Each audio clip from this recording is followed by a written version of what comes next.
we began to systemize movements. That's what we call it. The dance floor is a macrocosm of what is right and what is wrong with society, you know. So in our day, when it was techno, I'm a techno DJ, there was no, you know, once you were on our dance floor, we didn't care if you had $1 million or $0. You danced, and if you didn't dance, you didn't come back. It's really quite simple.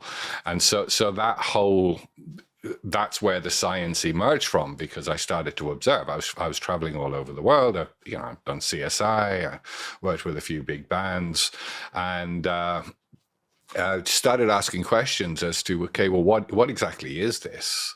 What, you know, if you actually think about it at its purest essence, electronic dance music, not EDM, but that's a nominalization of a process. So EDM is a thing, electronic dance music is a process.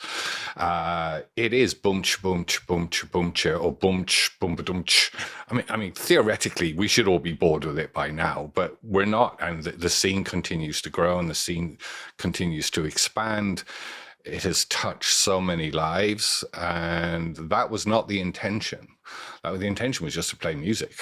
And so that's when I started asking questions like, what is the science? What is going on? And that led me to us having a conversation now. Wow. And I remember when we had a conversation before this, I agree with you as far as, because I was in Las Vegas for a time. Mm-hmm. Back when the DJ scene there is like 2010, 11, 12, right. That EDM music, electronic dance music started to really surge there. Yeah. And yeah, I've been on those dance floors. What state of mind I was some of those times, that's for another story.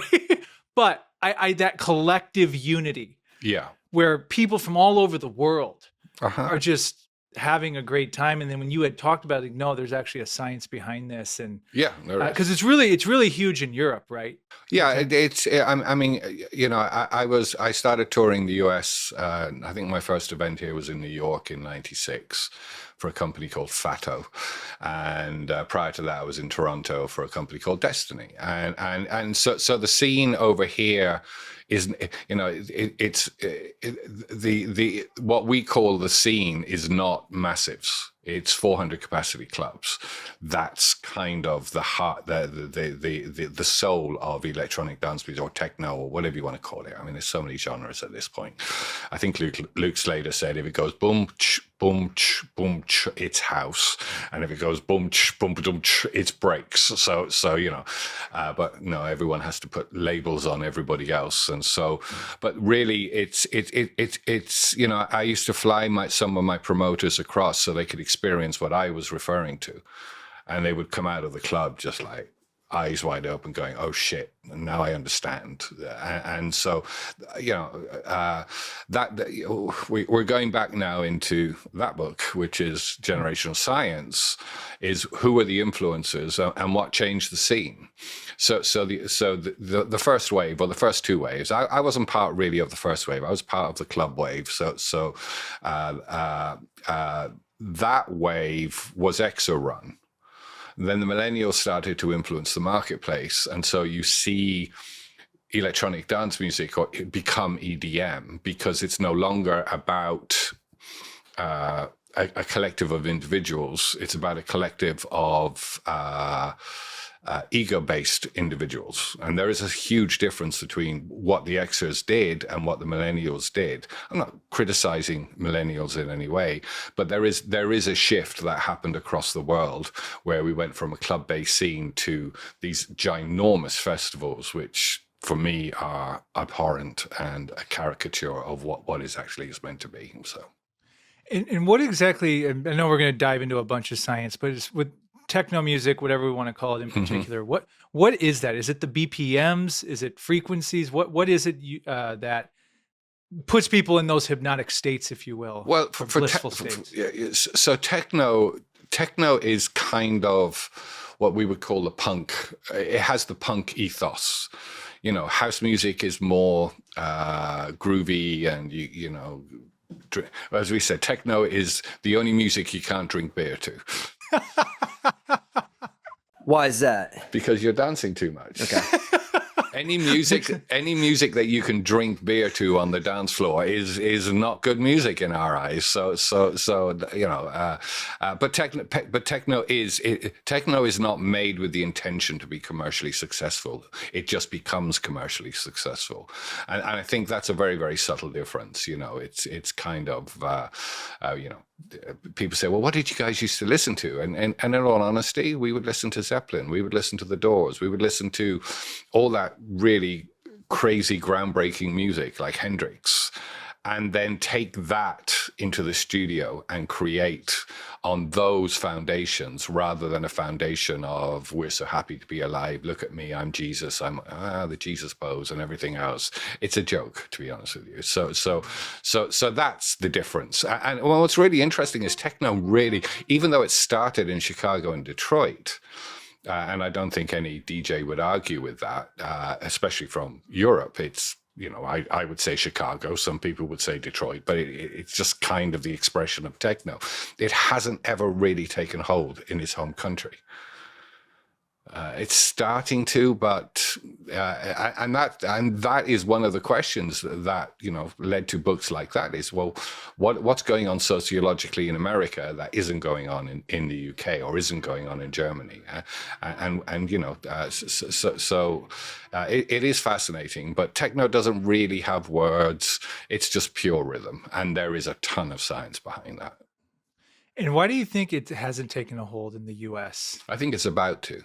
You think it's about to? Yeah. Okay. But, we never had any money growing up. England's not, when I was coming over here, I was shocked that the promoters were paying for these huge giant raves on their parents' black American Express. I didn't even know what an American Express was, let alone that there was a black one. I mean, oh, God, Christ, what does that mean? Well, we can throw a $50,000 rave and not worry about the consequences. That dynamic is changing. And so, it's ironic and I have this discussion with promoters up here all the time. What you've seen over here is a push towards where the music becomes less and less relevant. So if you go to a rave now, the lights are amazing. Oh, this is amazing. No, the only thing you need is 2 smoke machines, 4 walls, 2 strobes, and a bloody good sound system. And if you need anything more than that, the music isn't good enough. And more importantly, the DJs aren't good enough. And people don't like me saying that, but that's the reality of the situation. So you like in Europe, we were in Bournemouth was where the Outer Limits was based. It was a seaside resort, so just like Encinitas, actually, where I am now. But we would have 7 headliners competing for a 250,000 total population on a Friday and Saturday night. Whereas in America, the promoters sit down and allocate dates so they don't have to compete. So it's actually a violation of real sound business principles. And so competition breeds, what is it? Mediocrity is never acceptable, because in England, if you're mediocre, you get chewed up, spat out, and you lose your venue. So you have to keep pushing those boundaries constantly. And what the American scene is, I mean, I've played some incredible events over here. I'm not knocking American promoters or DJs or anything else. In fact, some of the best DJs I've heard have been American locals, and I've played all over the world. And it's always shocked me that these guys who are just staggeringly good don't cross over into Europe. Whereas if you actually look at who you're flying over here, it's all European DJs coming over here. And that to me has always been, well, what's going on? Why is that? These guys are, some of your female DJs, there was an American DJ called TKO. Probably no one's ever heard of her. She headlined at the Outer Limits, and we just stood there with our jaws dropped open. And that's the quality of talent, but there's a disconnect, and the disconnect has to be more than if you're, is what is the messaging that's going out to the rest of the world, and I believe that's really important. So when you, as economies tighten, the governing principle is what gives me the most value for money. Because if you've only got, like in England, 20 quid in your pocket to go out on a Saturday night, you're not gonna club hop. You're gonna go somewhere that you get the most value for your money. And America has always been. I love the country. I live here. I mean, it's my home, but there is a sort of attitude of, well, we don't like this, we can go to somewhere else. We can go to somewhere else. We can go to somewhere else. Well, that takes all the pressure off on the DJs. It's kind of like, oh, well, I don't have to try anymore, because it doesn't matter if the crowd are going to bounce. And so, and the other thing that's very different in Europe as opposed to here, New York is kind of much better at this, and so is LA. It's a weekly scene. People are coming back week after week after week, whereas here it's monthlies. Or it's quarterlies or whatever. So how do you break tracks here? I mean, if you look at The Prophet by C.J. Bolland, which I think did pretty well over here, that was on the underground a year before it even got into the mainstream. And what happened was it was being hammered by the DJs. They knew they had something really special in that track. So they kept playing it and people kept hearing it. Whereas now that track would probably get lost because you'd only have a handful of DJs playing it maybe once a month somewhere in the world. And so, it's a more grassroots movement. And I think as the Zers come into the marketplace, who are directly or in many cases aligned with the X's, their demands are going to be completely different to the demands of the millennials, because they don't have any money. It's and that's not, again, being judgmental. It's a reality of the economic times we're living in. Well, and what's interesting, you made me think too. If it's not good music, if you can drink beer, that's a quote, right? They're saying that these younger generations are not drinking alcohol either, probably for multiple reasons. There's just more stuff to do. They money, like all these things. So that's very interesting how you say it's about to take over, because maybe they're really going to gravitate toward this. Yeah. And I loved what you say about the purity of it, because as soon as you started naming, here in America, sure, we got fancy shows and people are in costumes, and I've been to some of that stuff too, and it is amazing. Yeah. But I can see how that you take focus off of the actual craft to a certain degree. It's an art form. Yeah. There's the whole debate, digital versus vinyl. Right. I don't get into any of that. Sure. But it becomes an art form. Techno is the closest thing to jazz. So in jazz, the older you get, the more respected you get. So in techno, it's that kind of, that's why people like Carl Cox are still at the top of the tree. I mean, Carl's a techno DJ. You can call him what you want. He's a techno DJ. He played for me in 1994. So, and it's that attitude of he just gets better and better and better. Just like a jazz musician. And so I think there is a switch that needs to happen purely from a musical expansion. And techno is rebellion. It's a way of life. It's a fuck the system. Am I allowed to swear? Sorry. You can say whatever you want. It's a fuck the system. We're not doing it your way. We're doing it our way. And so conformity doesn't really fit within the techno world. There is a thing called business techno, just so you know, which is kind of derided as well. Now, that's fairly successful in America. Go figure. America, business and corporations? No. Yeah. Last question on this, and we'll move on. But I am curious your perspective, since you've been in it for so long and seen so many different DJs.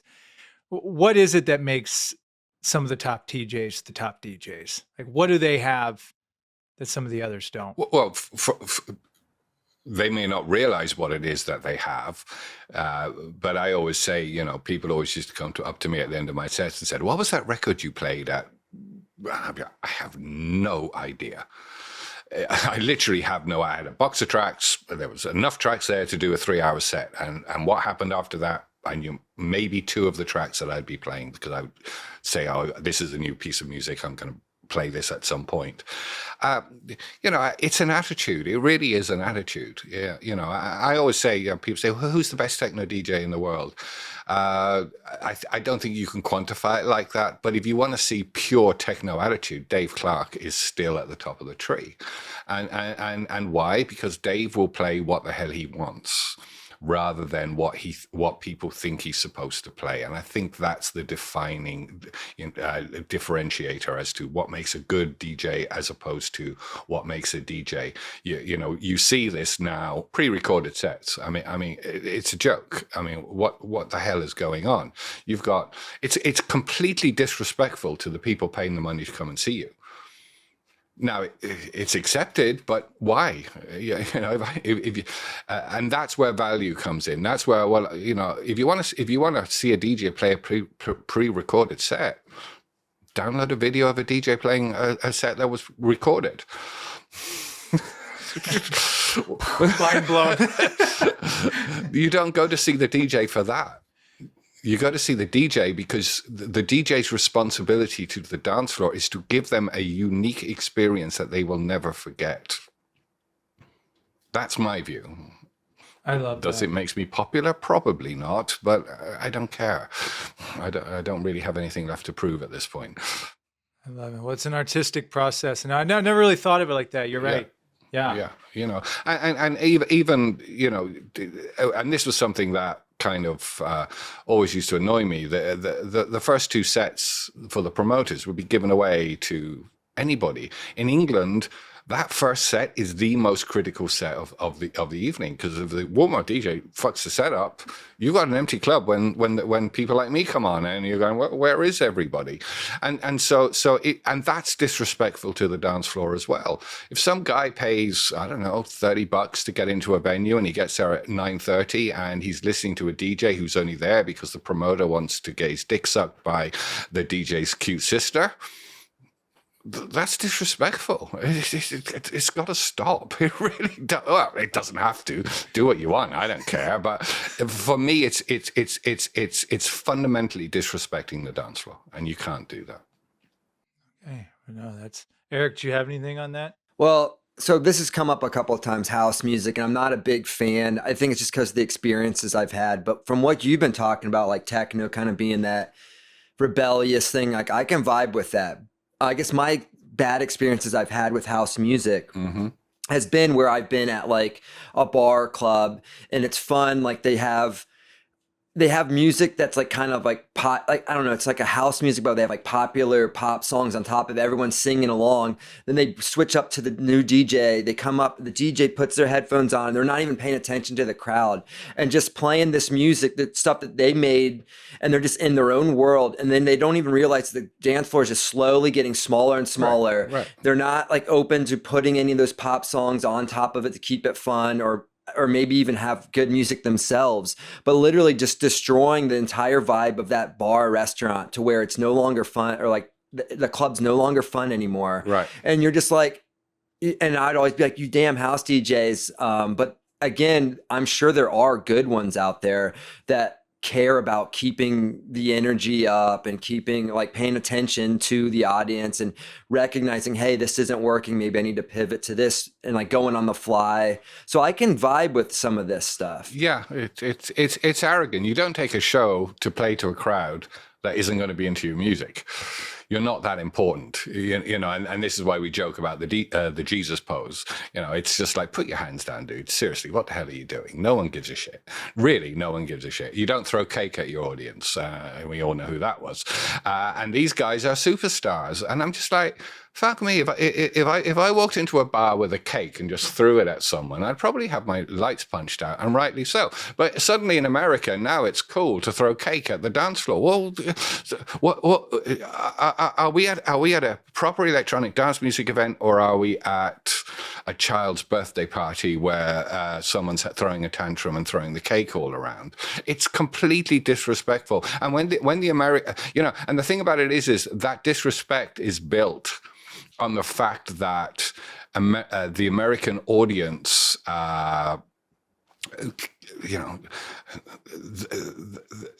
they can afford to spunk $100. wait until that moment comes where they demand respect, where the dance floor demands respect. And now you're going to see techno suddenly becoming really, really huge over here. Are we there yet? I don't know. I think it's in the next couple of years, you're going to see a dramatic shift in what is acceptable and what isn't.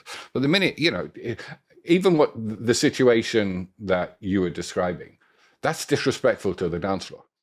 And this DJ is just somebody that's, coming straight from their room with their MacBook, and like it's like the equivalent, I guess, since rock bands aren't that like sexy anymore, they're not popular. So you're not having the guy getting his acoustic guitar and like trying to like serenade to girls on the staircase in front of the dorms. He's in his room thinking he's a DJ now. So right. I think what we just have more shitty DJs because we have more DJs. Absolutely. I think that's kind of what's going on. And then that's who gets booked at like the local. Because they're cheap.